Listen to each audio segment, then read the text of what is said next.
러시아 해군에게 지금 가장 불쾌한 게 뭔지 아세요? 더 이상 도망칠 곳이 없다는 겁니다. 우크라이나 방위군이 흑해에서 여러 대의 미사일 탑재함과 칼리브르 미사일을 동시에 타격했습니다. 러시아인들은 이 함선들을 우크라이나의 공격으로부터 숨겼다고 확신하고 있었죠. 이야기는 노보로시스크에 관한 것입니다. 전날 네프툰 미사일뿐 아니라 다른 전력도 러시아 해군 기지를 타격했습니다. 2023년 초부터 우크라이나는 체계적으로 러시아 흑해 함대를 크림반도에서 몰아내고 있었습니다. 그리고 기억하시겠지만 러시아 군함들은 전선에서 300km가 넘게 떨어진 노보로시스크로 재배치되었습니다. 그곳은 당시만 해도 우크라이나 무기가 도달하지 못할 것처럼 보였던 곳이었습니다. 혹은 러시아 방공망이 그곳을 지켜낼 수 있을 거라고 생각했죠. 적어도 러시아인들은 그렇게 기대했습니다. 그런데 8월 12일 밤 상황이 드러났습니다. 우크라이나 미사일이 그곳까지도 도달한 것입니다. 한 번의 작전으로 최소 3척의 러시아 군함이 손상되었는데 이 군함들은 우크라이나를 향해 칼리브르 미사일을 발사하던 배들이었습니다. 흑해에서 가장 큰 석유 터미널과 2개의 곡물 터미널이 있는데 이 터미널들은 러시아 곡물 수출의 12%를 담당하고 있습니다. 그리고 불과 하루가 지난 오늘 8월 13일 세바스토폴에서 폭발로 인해 러시아 해군 장교가 사망했습니다. 즉 2014년 이후 점령군 편으로 넘어간 우크라이나 유일의 잠수함전 지휘관입니다. 즉 배신자에게 12년 만에 벌이 닥친 것입니다. 그리고 이게 전부가 아닙니다. 동시에 흑해에서 수천 킬로미터 떨어진 바시키르 공화국에서도 불이 나고 있습니다. 그리고 오렌부르크에서는 당국이 주민들에게 인용하자면 최악의 상황에 대비하라고 촉구했습니다. 왜냐하면 이전에 피해를 입은 지역의 정유소를 수리하는데 최소 6개월이 걸릴 것이기 때문입니다. 그리고 이것은 공식 발표입니다. 이번 방송에서 모든 상황을 순서대로 정리하고 하나하나 짚어보겠습니다. 왜냐하면 우크라이나 방위군의 전술과 전략이 약간 변화한 것 같기 때문입니다. 제 이름은 알렉세이 패치입니다. 함께 이 주제를 이야기해 봅시다. 하지만 시작하기 전에 이 유튜브 채널을 구독해 주시고 영상에 좋아요를 눌러주시고 아래 댓글로 여러분의 의견을 남겨주시면 정말 감사하겠습니다. 나나후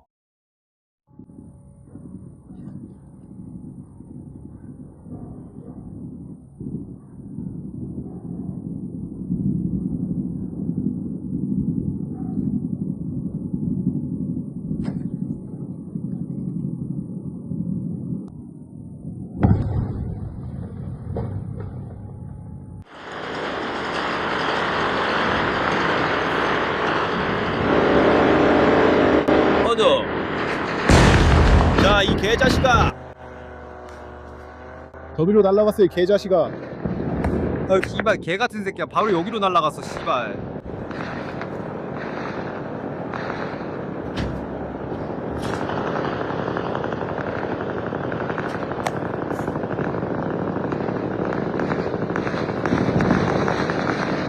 왜? 어이 씨발.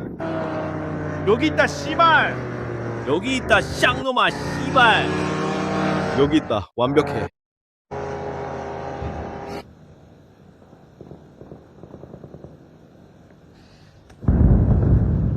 오.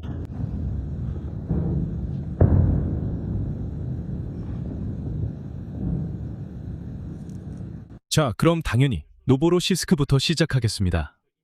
바로 그곳에서 러시아 해군에게 재앙이 벌어졌기 때문입니다.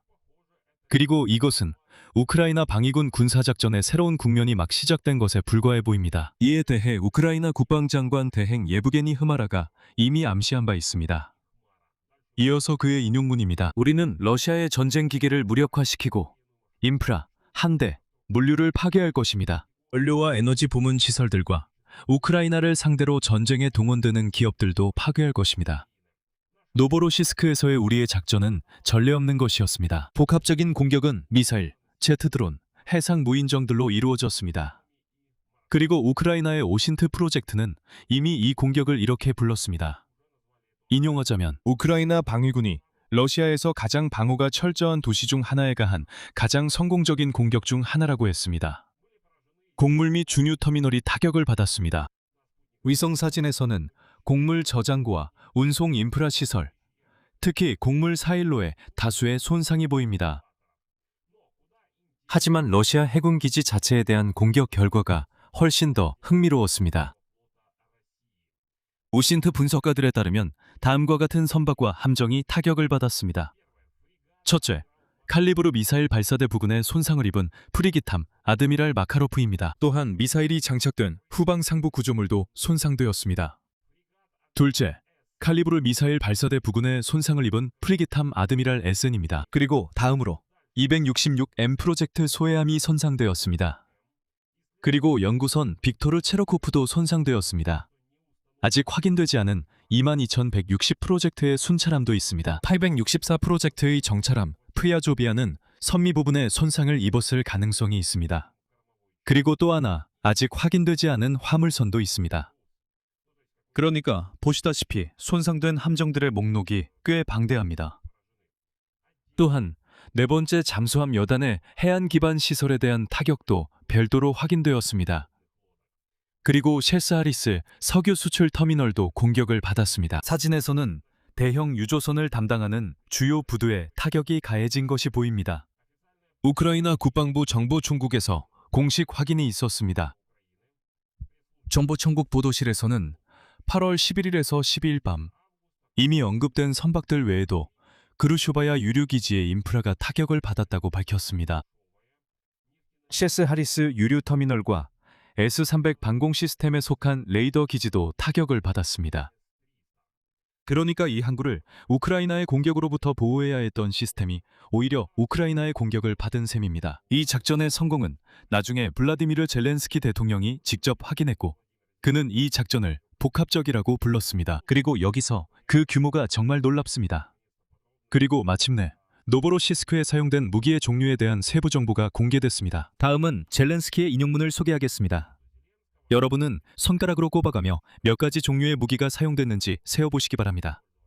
인용문입니다. 한 작전에서 처음으로 폴리나 폴리아니차, 바로 그 제트 추진 드론, 페클로, 바르스, 장거리 넵튠이 함께 작동했습니다. 그리고 미치, 파이어포인트, 람잠자이, 시첸, 트라스트, 하렉 드론도 사용됐습니다. 바베르, 류티, 두부부시, 그리고 무인정인 사르간과 마마이도 있었습니다. 이 모든 아르마다가 노보로시스크를 강타했기 때문에 그곳에서 이 공격을 전혀 막아내지 못한 것도 놀랄 일이 아닙니다. 젤렌스키는 이번 작전의 중요한 결과로 러시아 함대의 선박들을 타격한 것을 꼽았습니다. 이들은 노보로시스크만에 숨어 있었습니다. 프리기탐들 외에도 대형 상륙함, 코르벳, 그리고 다른 선박들도 포함됩니다. 젤렌스키는 전쟁을 끝내기 위한 러시아에 대한 압박이 계속될 것임을 강조했습니다. 그리고 가까운 시일 내에 우선적인 목표들이 이미 정해졌다고 덧붙였습니다. 중요한 점은 러시아의 제헤드 채널인 보엔니 오스베도미텔조차도 아드미랄 에센과 아드미랄 마카로프, 프리기탐의 칼리브르 순항미사일 발사대 지역의 명중한 사실을 인정했다는 것입니다. 그리고 같은 친전 채널이 죄송하지만 모든 것을 말해주는 한마디를 내놓았습니다. 다음은 보엔니 오스베도미텔의 인용문입니다. 손상의 정도는 명확하지 않다. 하지만 분명히 적군은 미사일 탑재함을 무력화시켜 우크라이나에 대한 새로운 공격 시 한 번에 발사할 수 있는 미사일 수를 줄이고 그로 인해 자국 방공망의 부담을 덜어주려 하고 있다. 이제 어디로 도망가야 하느냐가 큰 문제입니다. 러시아 흑해 함대는 어디로 가야 할까요? 크림반도에서 노보로시스크로 함정을 옮긴 후 이제 그곳에서도 정기적으로 공격을 받고 있습니다. 이 점이 정말로 주목할 만한데 두 프리기탐 모두 이미 이전에 공격을 받은 적이 있고 바로 그 노보로시스크에서였습니다. 다시 한번 말씀드리자면 올해 4월 6일 우크라이나 드론들이 크라스노다르 지방에 대한 대규모 공격 중에 이미 노보로시스크 항구에서 아드미랄 마카로프를 공격했습니다. 그리고 그 한 달 전인 3월 2일에도 바로 그 아드미랄 에센도 도시의 항만 인프라 공격 중에 피해를 입었습니다. 그러니까 크림에서 러시아 함대가 도망친 후 안전한 피난처가 되어야 했던 노보로시스크가 전혀 더 안전하지 않았습니다. 그리고 이것이 같은 배들이 세 번째로 공격을 당한 것입니다. 우크라이나 국방장관 대행 예부게니 흐마라가 추가로 말하길 젤렌스키 대통령과의 회의에서 앞으로의 조치들이 결정되었고 그 덕분에 러시아가 불타오를 것이라고 했습니다. 인용하겠습니다. 우크라이나의 작전은 점점 더 대응하기 어려워질 것입니다. 우크라이나의 무기는 점점 더 많아질 것입니다. 공격은 더욱 정밀해질 것입니다. 우리는 러시아가 정의로운 평화를 받아들이도록 강제하라는 대통령의 과업을 수행하고 있습니다. 노보로시스크에 대한 공격의 경제적 영향도 이미 나타나기 시작했습니다. 특히 오늘 8월 13일 러시아 철도는 흑해 항구인 노보로시스크 방향으로의 화물 운송에 제한을 도입했습니다. 러시아 철도 회사 웹사이트에 게시된 문서에 따르면 노보로시스크역과 노보로시스크 엑스포트역 방향으로의 적재는 올해 8월 22일까지 제한됩니다. 하지만 알고 보니 이것은 시작에 불과했습니다. 그리고 이번 영상의 미리 보기에서 러시아 연방 해군 사냥이라는 문구를 넣은 데는 이유가 있습니다. 다음 날, 즉 오늘 8월 13일 점령된 세바스토폴에서 거리에서 발생한 폭발로 한 남성이 사망했습니다. 처음에는 그가 누구인지 알 수 없었습니다. 사건은 8월 13일 아침 스톨레토프대로의 주거단지 뒤편 공원에서 발생했습니다. 목격자들은 남성이 다른 사람과 함께 계단을 오르고 있을 때 폭발이 일어났다고 주장합니다.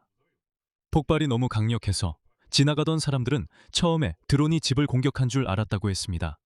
예비 정보에 따르면 폭발물은 벤치 아래 쓰레기통에 설치되어 있었습니다. 이후 49세 러시아 해군 장교 로베르트 샤게예프가 사망했다는 소식이 전해졌습니다. 그리고 그는 단순한 장교가 아닙니다. 그는 그야말로 전형적인 배신자입니다. 그는 우크라이나 해군에서 복무했으며 우크라이나의 유일한 잠수함 자포리자호의 함장이었습니다. 2014년 러시아가 크림반도를 합병한 후 그는 러시아 연방 해군으로 옮겨가 러시아인들이 바로 그 우크라이나 잠수함 자포리자호를 점령하는 데 도움을 주었습니다. 최근에는 러시아 연방 흑해함대 제4 독립 잠수함 여단의 부지휘관 직책을 맡고 있었습니다. 만약 여러분이 주의 깊게 보셨다면 이 여단이 바로 하루 전 노보로시스크에서 해안 기반 시설이 공격을 받은 그 부대임을 알 수 있을 것입니다. 우크라이나에서는 그에 대해 국가 반역 혐의로 사건이 제기되었습니다. 우크라이나 군 총참모부에 따르면 2022년부터 이 샤게예프는 우크라이나의 민간 인프라 시설과 주택에 대한 칼리브르 미사일 대규모 공격에 참여해 왔습니다. 보시다시피 전체 그림이 이렇게 맞춰집니다. 노보로시스크에서 칼리브르 미사일을 탑재한 호위함들을 공격했습니다. 같은 노보로시스크에서 러시아 흑해함대 제4 독립 잠수함 여단도 공격했습니다. 그리고 불과 하루도 채 지나지 않아 이 여단을 지휘하고 우크라이나를 향한 칼리브르 미사일 발사와 직간접적으로 연관된 장교를 공격했습니다. 이것이 이미 두 번째 고위급 인사가 공격당한 사례임을 말씀드립니다. 이번 달 초부터 두 번째로 러시아 군인이 공격당한 것입니다. 왜냐하면 8월 1일 저녁 모스크바의 발지로시 레스토랑에서도 폭발이 일어났기 때문입니다. 처음에는 가스 누출로 보도되었습니다. 그러나 나중에 국가대테러위원회는 한 여성이 선물로 위장해 폭발물을 반입하려 그 폭발 장치가 식당에서 작동했다고 밝혔습니다. 그 결과 5명이 사망했습니다. 또 최소 19명이 부상을 입었습니다. 이번 암살 시도의 목표는 아마도 장군이었을 것입니다. 러시아 우주항공군 총사령관인 알렉산드르 차이코 장군이었으며 우크라이나 당국은 그를 부차에서의 범죄에 연루된 혐의로 비난하고 있습니다. 이후 모스크바에서는 8월 1일 같은 날 사망한 발레리 플로우트뉴크 소장과 차이코의 사위 다닐 페레드리아의 장례식이 거행되었습니다. 그리고 26세인 차이코의 딸 마리아는 다수의 파편상을 입고 현재 모스크바 병원에서 치료를 받고 있습니다. 이제 같은 날인 8월 13일 배신자 샤게예프의 사망 소식이 전해진 가운데 이미 도시가 혼란에 빠져 있던 점령지 세바스토폴에서 무슨 일이 있었는지 말씀드리겠습니다. 세바스토폴은 우크라이나 무인기의 대규모 공격 이후 전력 공급이 끊겼습니다. 이 사실은 러시아가 임명한 이른바 주지사 미하일 라즈보자예프가 공식적으로 발표했으며 주민들에게 휴대폰 배터리를 아껴 쓰고 전기가 들어오면 전력망에 과부하를 주지 말라고 조언했습니다. 하지만 언제 전기가 복구될지는 답하지 못했습니다. 밤에는 반도에서 주요 발전소 중 하나인 발라클라바 화력발전소와 세바스토폴에 물을 공급하는 대형 도시 수력시설이 공격을 받았습니다. 프림 주민들도 타브리체스카야 화력발전소 인근에서 드론이 날아오고 총성이 들렸다고 전했습니다.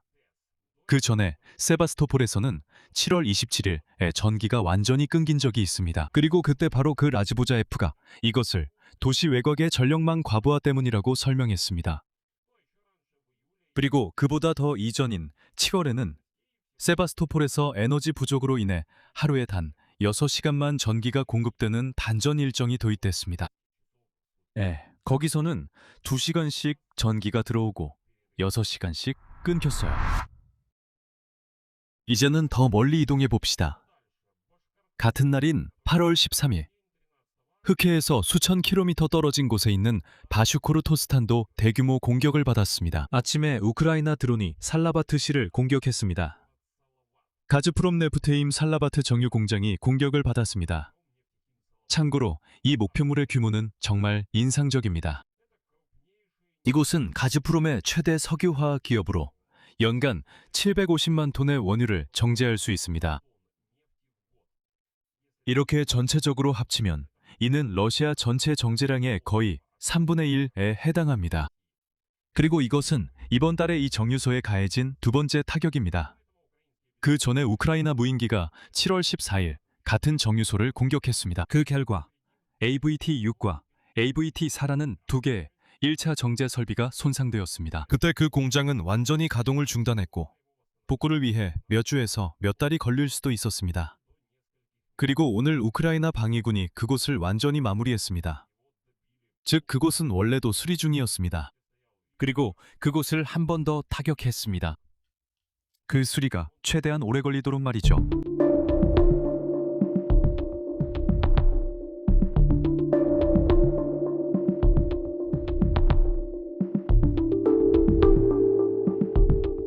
불과 몇 시간 후에 우크라이나군이 바슈코르토스탄의 두 번째 목표물도 타격했습니다.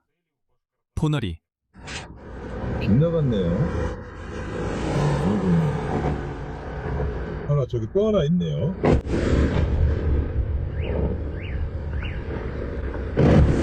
보이죠? 양쪽에서 오고 있어요. 저쪽에서 오고 있어요. 박수 소리.